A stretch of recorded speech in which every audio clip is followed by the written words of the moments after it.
Hello and welcome to today's EMBN Show. As you can see, we're in the final phases of decamping out of our current set and we're moving to some new studios, which is incredibly exciting. On today's show, we've got a few new Bosch Gen 5 eMTBs and a new Shimano firmware update.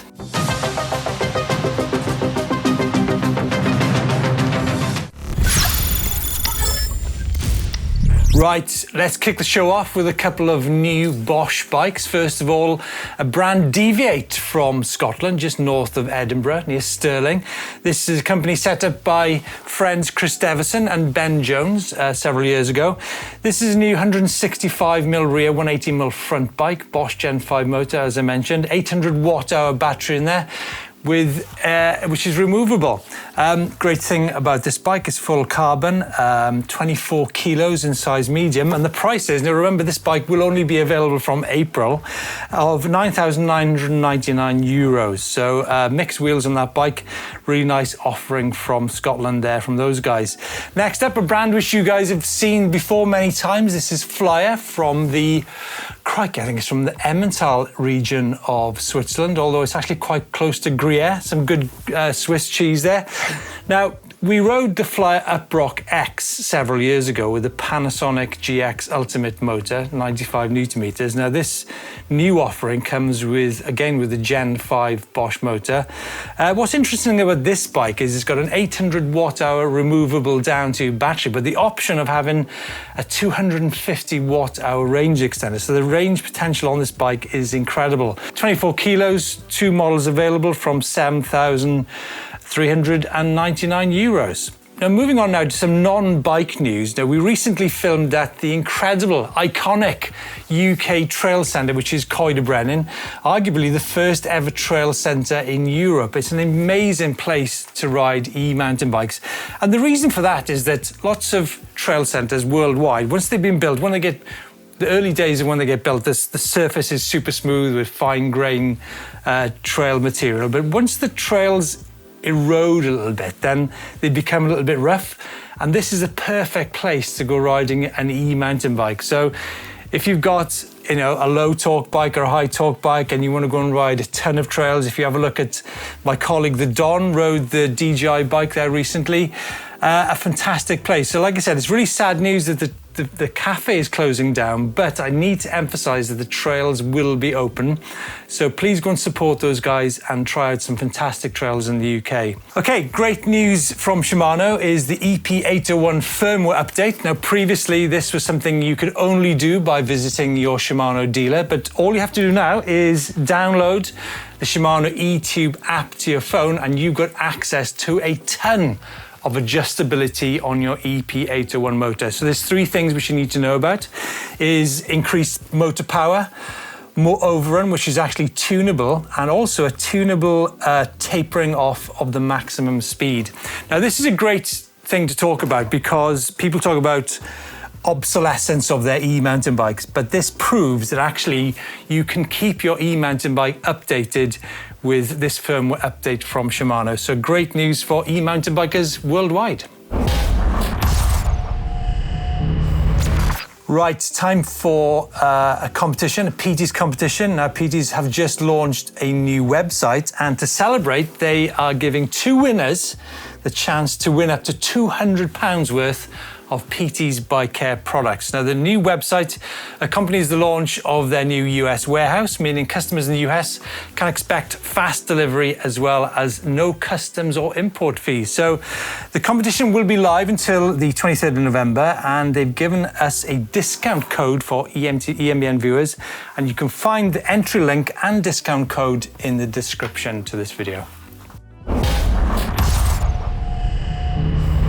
Righty. Where have you folks been over the past few weeks? Well, we're going to kick things off around the top of Troodos Mountains in Cyprus. This is the view behind of Limassol. I think an incredible place to be, especially this time of year. And next up, Cascade, Snowy Mountains, a nice spring day on the Cascade Fire Trail. And then Leavenworth in Washington, USA, a groovy ride in the Washington Mountains, says Ed. And then finally, this has been sent in because Owen said that We don't see many of these right along the canal from Glasgow to Falkirk up in Scotland. This is actually an intense e-mountain bike with Olin's suspension on there. Really cool submission there from Scott with a bit of a rainbow in the background. Thanks so much for submitting your photographs, folks. Some great inspiration into locations worldwide for e-mountain bikers. Right, time for some feedback. We're definitely put on the spot by you folks. And thanks so much for commenting on all of our videos, especially one which came out on the weekend, which was all around the wheel size and climbing, which I'll come on to in a second. First up, a request came in from Darren Jones, 3681. Please do a starter bike group test for new riders or people that haven't ridden for decades, that an eMtb might open up new horizons for those who want an affordable bike and not £4,000 upwards. Actually, Darren, we have done a couple of videos on the channel. There was one on the channel last year which looks at budget eMtbs.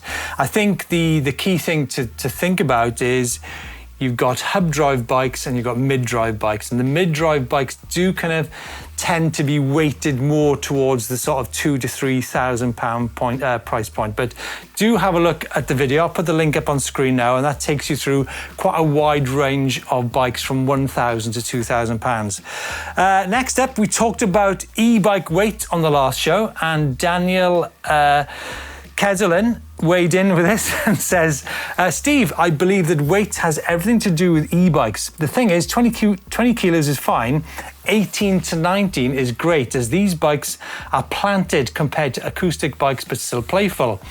23 to 24 kilos just loses the poppy, playful, fun part of mountain biking, along with more mass to stop. Daniel, it's a really interesting subject, weight. Obviously, we've been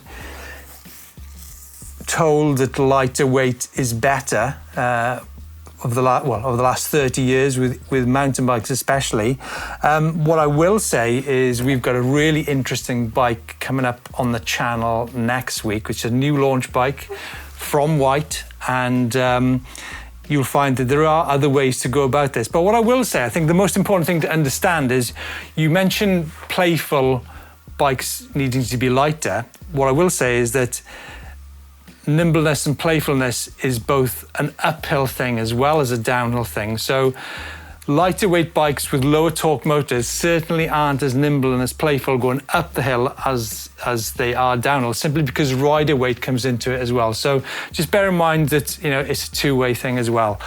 And then finally from David Tidy. Now, David says this is in relation to a video which we did down in Italy, where we rode a bike which is 29.29 and also a bike which is 29.27.5. Now, obviously, a lot of the bikes currently, the 29.27.5 mix is a fantastic setup when you're going downhill. And as the trails get ever steeper, it's more important to get your weight over the back, which means a lot of the time a 27.5 rear wheel is actually better. But going back to what David says, now the White can be had in 29.29 and MX, which is quite true, and I failed to mention that, so thanks for picking me up on that one, David. But he goes on to say it would have been far better comparison to try that, so the only difference is the rear wheel, then add in some actual numbers rather than opinion. Otherwise, this is just a personal opinion piece on two very different bikes. I fully agree with what you've got to say there. So in as much as, David, I think you're totally right in that we should have had the same bike with two different wheels on it. The challenge to ride a stream bed, which was incredibly difficult, to actually clean that stream bed time and time again, would be nigh on impossible. So all it was to give a bit of an insight to show that there is another way to e-mountain bikes. Now, what we'll point out is that the e-World Cup champion, Flo Espiniera, actually does ride 29.29 and also 29.27.5, depending on the trail. So all it was a bit of an insight into wheels when it comes to climbing. Okay guys, it's Bitefall time. Starting off is Barry Moran's custom Vitus e-Sommet. Such a sad time that the Vitus bikes are no longer available, but this has got Metallica details, Shimano Saint brakes, and well, it can only be a super nice. Next up, Rigus is Scott Ransom Ride 910 with 180mm travel. I love this bike. It rides better than my analog bike in the bike park. Yes, that's a very nice bike, I have to say, Rigus. And then we got Robbo. Robbo's got an Ari Explorer Peak Elite. This has got, shall I say, larger tyres on it. This is at North Sea Spurn Point. Don't actually know exactly that. Oh, Humber Estuary. I mean, I guess Robbo, riding a bike like that on the sand, I can only say it's super nice. And then finally, Jack's got his white E-Light out on the local trails. I think that's a beautiful sunset shot. I'm guessing that's going to be the Peak District. Thanks so much for your bike fault submissions, guys.